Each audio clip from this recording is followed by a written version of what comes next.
President of the Republic of the Philippines. Sabi ng mga miyembro ng PSG, kapag pumasok ka sa trabahong ito, dapat handa ka ng mamatay. When it becomes necessary, that I have to make the ultimate sacrifice, then let it be so. Ang panganib kasi ay kakambal na raw ng kanilang trabaho.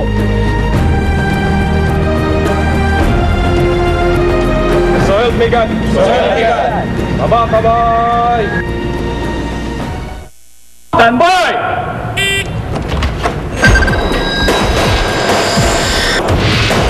Kaya naman kinakailangan nilang sumailalim sa matinding training bago pasamahin sa mga lakad ng Pangulo.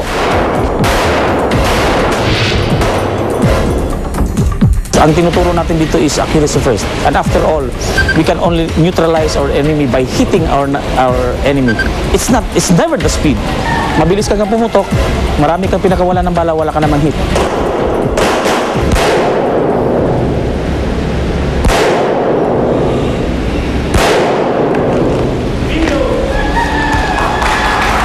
How about that hit? So dapat ganun tayo ka-accurate. Ipinakita nila sa akin ang VIP security training kung saan isang kunwari presidente ang bumaba sa kanyang sasakyan. Nagsimula ang aksyon na kunwari may ilang lalaking babaril sa kanya.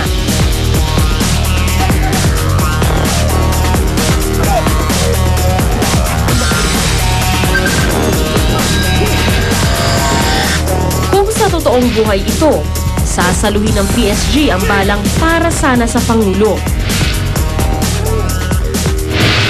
Hindi ka pwede sa PSG if you're not willing to take the bullet for the president. That is one of the, shall we say, requirements. Handa po kayong mamatay para mapangalagaan yung buhay ng presidente? Definitely. And that's what we ask and we tell our people. You have to be ready to lay down your life for your VIP. Mula sa tinatawag na eskolta o security escort ng kauna-unahang Pangulo ng bansa na si Emilio Aguinaldo, nasubok ang kakayahan ng mga presidential security sa 13 administrasyong nagdaan. Taong 1972, nagulantang ang mga miyembro ng nooy Presidential Security Command sa pangyayaring ito.